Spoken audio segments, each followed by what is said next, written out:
Oi, gente, tudo bem? Meu nome é Silmara, sou professora de Ciências e Biologia. No vídeo anterior eu comentei um pouquinho sobre características gerais de seres vivos, né? Eu fiz um apanhado bem geral, uma introdução zona sobre quais são as características comuns a todos os seres vivos. E agora, gostaria de conversar um pouquinho, de trazer um pouquinho aqui nesse vídeo, sobre a ideia de origem da vida, né? Porque eu falei bastante no vídeo anterior de que os seres vivos para haver reprodução, para haver a origem de novos seres vivos, eu preciso de vida, né? Toda célula se reproduz, né? Se desenvolve, toda nova célula aparece se houver uma célula pré-existente, né? Então, uma célula que vai ser produzida a origem a novas, né? Um ser vivo, mesma coisa, né? Mesmo princípio. Bom, a origem da vida é bastante controversa, a gente tem muitas teorias.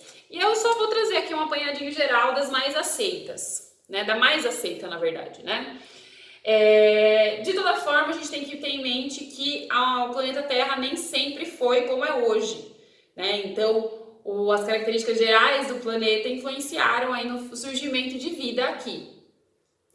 A Terra primitiva, que é aquela Terra do início, primitivo, que veio antes, né, do início, a gente usa bastante esse termo, Terra primitiva, ela era bem diferente da atual, né, da atmosfera, da crosta terrestre, é tudo muito diferente. Primeiro que estima-se que a Terra tem aí cerca, o nosso planeta Terra, tenha cerca de 4,6, mais ou menos, bilhões de anos, né, 4,6 bilhões de anos. Na época da sua formação, essa Terra primitiva, ela tinha características como temperatura extremamente elevada, a temperatura era muito alta, né? Então a gente quase não tinha água líquida. Na verdade, a gente quase não tinha, não, a gente não tinha, a gente só tinha água no seu estado gasoso, né? Ela era formada basicamente por rocha derretida, né? Lava, é a própria lava.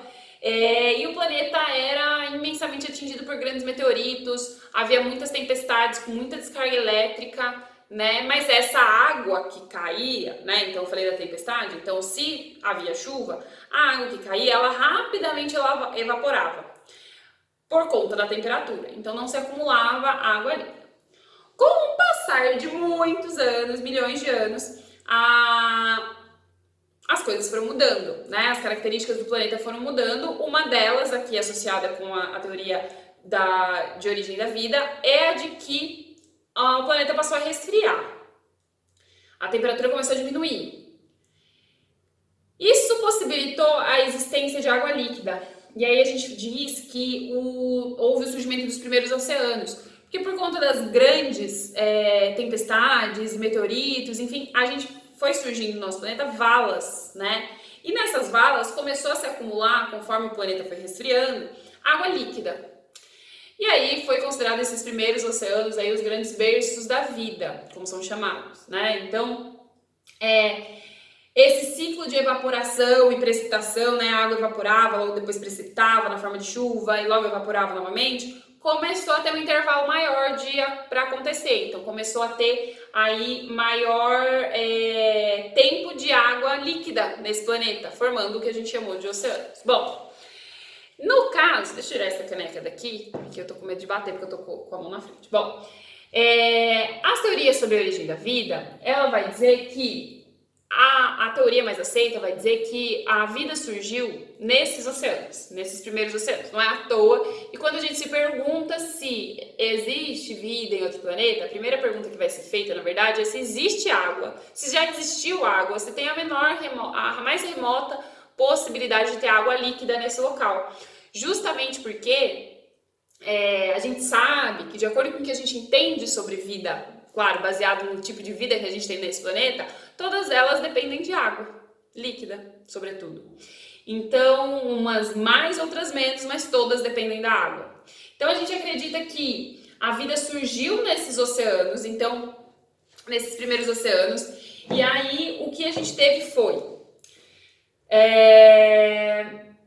a partir de transformações químicas, né, dos componentes da água dos oceanos, né, que reagiam quimicamente, surgiu um apanhado de moléculas chamado de aminoácidos. O que a gente tinha nessa terra primitiva que poderia funcionar como ingrediente, digamos assim, né, ingredientes químicos aí para o surgimento de aminoácidos? Eu já vou falar o que são aminoácidos.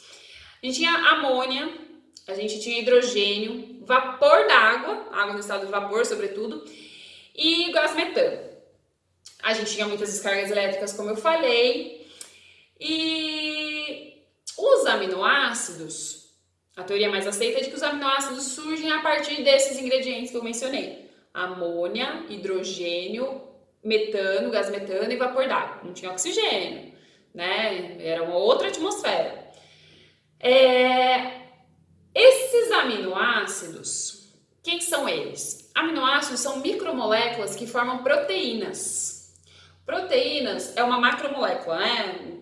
Grosso modo, uma molécula grande, que é uma molécula orgânica, que está presente apenas em seres vivos. Então, a gente ainda não tinha vida, mas a gente tinha aminoácido agora. Esses aminoácidos, né, conforme então a água foi se acumulando ali, né, e aminoácidos também, pensa nos aminoácidos aí como tijolos que constroem as proteínas. Esses aminoácidos começaram a se acumular, começaram a se aglomerar, formando pequenos aglomerados de aminoácidos, proteínas, portanto, e ao redor desses aminoácidos começou a formar uma cápsula de água em volta.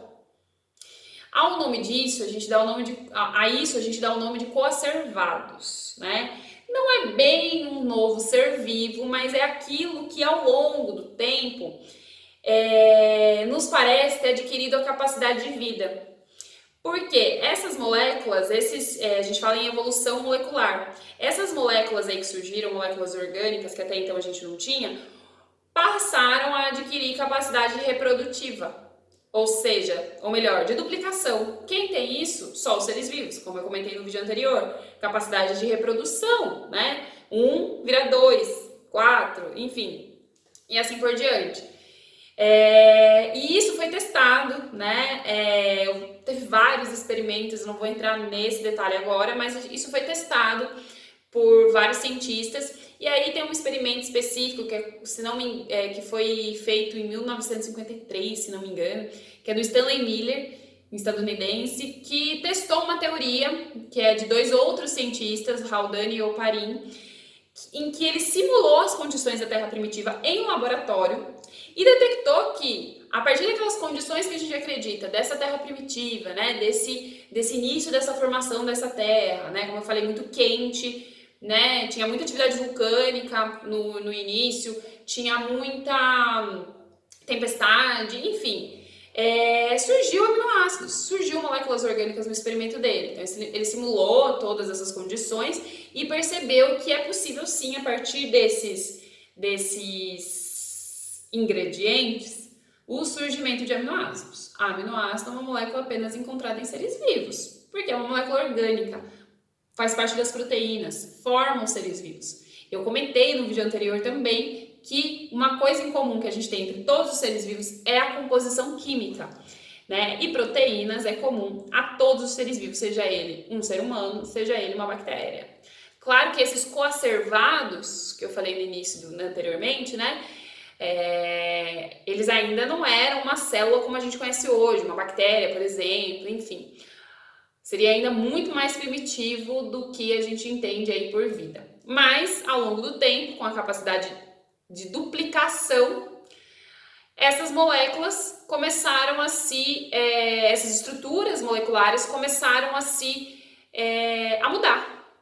Que daí vem o conceito de evolução molecular. Que evolução significa mudança, apesar de estar muitas vezes associado, né, no imaginário de que evolução é melhora, é mais ou menos, calma, né? Na verdade, evolução, se eu puder traduzir por uma palavra, seria mudança. Se essa mudança vai ser boa ou ruim, é outra história.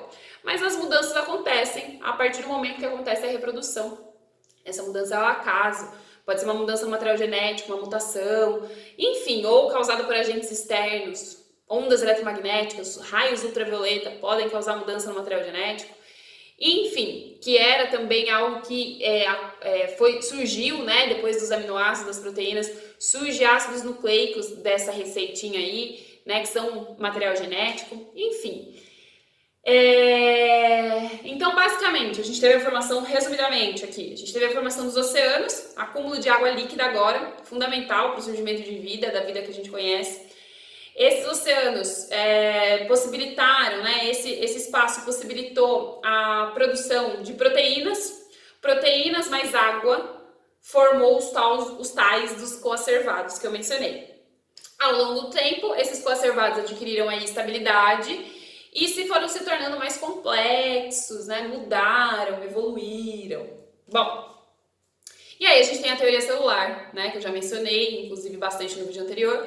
Todo ser vivo é formado de célula.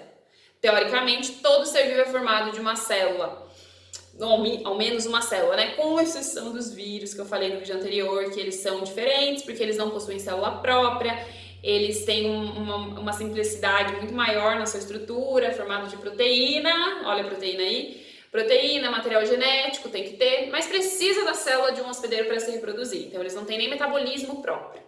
Metabolismo seria as reações químicas que acontecem no interior da célula que garantem a sua existência, sobrevivência, enfim. E a reprodução e tudo mais.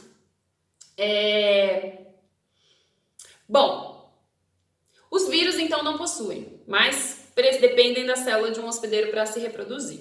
Por isso a teoria celular de que todo ser vivo possui célula não cai por terra aí, porque independente do vírus não ter, mas ter capacidade reprodutiva, ele só tem porque ele penetra na célula de um hospedeiro e usa a célula desse hospedeiro para se reproduzir.